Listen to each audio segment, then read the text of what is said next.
उदालगुरि जिल्ला दुलाराय बर' फरायसा आफादनि फैबाय थानाय 18, 19, 20 आरो 21 2021 मायथाइनि जानुवारि दानाव जोङो सनाथि मायथाइ फोरबोखौ खुंनो थाखाय नैबे खाग्राबारि ओनसोलनि नोलोबारि होननाय बे गेवलां फोथाराव खुंनो थाखाय थि खालामदों। बेखौ लानानै जों दिनै सिगांग्रो इसोरखौ आर'ज खालामनानै गाहाय खुन्थियाखौ गायसनबाय। दा बेयाव जोङो जोबोद गोजोननाय मोन्दों। जिहेतुके जों उदालगुरि जिल्ला दुलाराय बर' फरायसा आफादनि बैसोआ 50 बोसोर जाफैबाय आरो बे 50 बोसोराव दुलाराय बर' माहारिजों लोगोसे जिल्लानि सिङाव थानाय गासै जारिमिनफोरखौ जोङो रनसायनानै आरो फैबाय थानाय समाव जोंनि ओनसोलखौ आरो जोंनि हारिखौ गेरेमसा महर गायसननायनि जा थांखिफोर दं बे थांखिफोरखौ मोजां रोखोमै बेयाव गुवारैनो सावरायनानै हाबाफारिखौ रनसायनो हानाय जों मोनसे हाबाफारि हिसाबै जों लादों। आरो लोगोसेनो जों आसा खालामदों जे फैबाय थानाय गोलाव समाव हारि हिसाबै थांना थानायनि जि गोजोन मोनसे मा बुंगोन आबहावा, बे आबहावाखौ जोङो बेनि गेजेरजों जोंनि रायजोनि गेजेराव जों मोनसे मेसेज हरनो हानाय मोनसे जि थासारि बेखौ जोङो बानायनो थाखाय थाम थिम खालामदों।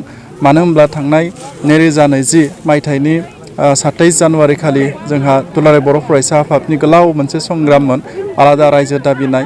आरो दुलाराय बर' फरायसा आफादजोंनो लोगोसेनो NDFBनि 34 बोसोर संग्राम खालामनाय, हाथियार लानायनि सोमावसारनाय बियो थुंगे फैबाय।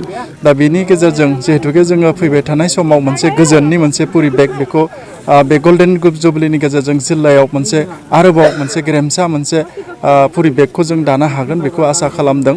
आरो जोङो आसा खालामदों फैबाय थानाय समाव बर' समाजाव बा जोंनि हारियाव जिहेतुके सोलोंथाइनि हारा जोबोद खम, बेनिखायनो जों बे सेमिनारनि गेजेरजों जों फैबाय थानाय समाव बर' हारिनि जा फरायसाफोर बा बर' समाजनि गेजेराव मोनसे गोजौ थाखोनि सोलोंथाइनि जा माने इभुलुसनखौ जोङो खालामनानै जोङो मोनसे हाबाफारिखौ रनसायगोन। मानो होनबा दुलाराय बर' फरायसा आफादा थांनाय गोलाव समनिफ्राय मिशन क्वालिटि इडुकेसन होननानै बिमुं होनानै खामानिखौ मावबोदोंमोन। बेखौ एखे रोखोमैनो आरोबाव जोंनि जिल्लायावबो मोजां रोखोमै जाफुंसार जाहाथे मावफुंनो हानायनि जोङो सावरायनाय सेमिनारफोरखौ लादों।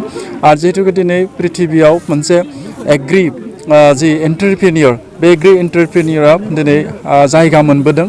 आरो बे गोलाव समाव जों थांना थानो थाखाय जिहेतुके एग्रि सेक्टराव जोङो खामानि मावनो थाखायबो जोंनि फैबाय थानाय जिखिनि आनइमप्लयड जेनेरेसनखौ बोरैहाय बे एग्रि सेक्टराव खामानि मोनफुंनायनि सुबिदाफोरखौ जों बानायना होनो हायो, बेनिबो सायाव जों सावरायनो थाखाय थि खालामदों।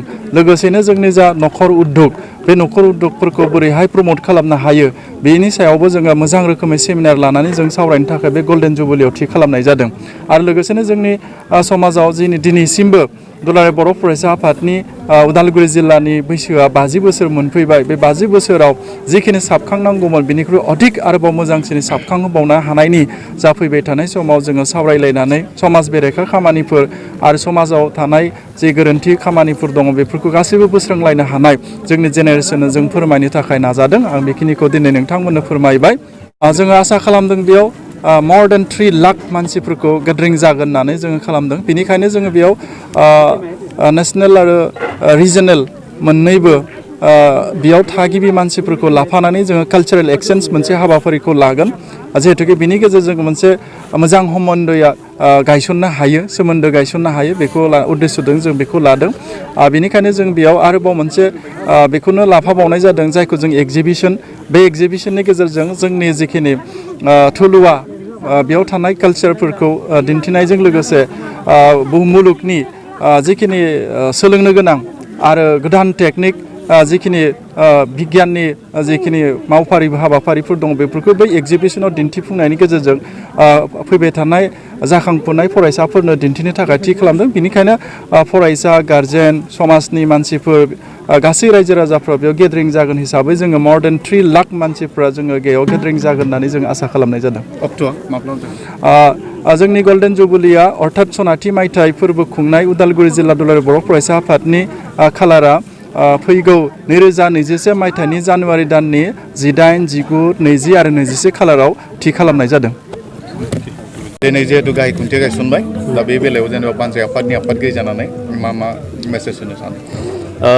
उदालगुरि जिल्ला दुलाराय बर' फरायसा आफादनि सनाथि मायथाइनि दिनै जोंनि खाग्राबारि दख'रानि सिङाव थानाय नैबे नोलोबारि फोथाराव खुंनो लादों बेखायनो दिनै गाहाय खुन्थियाखौ गायसननाय जाबाय आरो दिनैनि नैबे गाहाय खुन्थिया गायसननायनि गेजेरजों आङो उदालगुरि जिल्लानि गासैबो हारि माहारिनि गुबुन गुबुन आफादाव थानाय गासैबो रायजो राजाखौ खावलायनो सानदों जे दुलाराय बर' फरायसा आफादा मोनसे माहारियारि आफाद मोनसे हारिनि सम्पति बे सम्पति हिसाबै जोङो दुलाराय बर' फरायसा आफादखौ जोङो अनसायनांगोन बेखायनो फैबाय थानाय 18, 19, 20 आरो 21 जानुवारि 2021 बे सानब्रैनि हाबाफारि लानानै जानो गोनां आरो खुंनो गोनां बे हाबाफारियाव माने जाहाथे बयबो बाहागो लायो आरो जायफ्रा गावखौनो गायसननो हाबाय बिथांमोना जाहाथे एसे राङारि अनसुंथाइ होनानै हाबाफारिखौ जाहाथे मोजाङै जाफुंहोनो हायो आं बानजाय आफादनि आफादगिरि मासिनिफ्राय दिनैनि नैबे समाव बेखौ खावलायहरो बेनि थाखाय माने सानब्रैनि जे हाबाफारि जागोन बेखौ बाजेट बेसेबांसो माने खालामनाय जादों जोङो 30 लाखनि सायाव एसे खालामनाय जादों मानो होनना बुङोब्ला बेयाव जों गोबां हाबाफारि लानाय जादों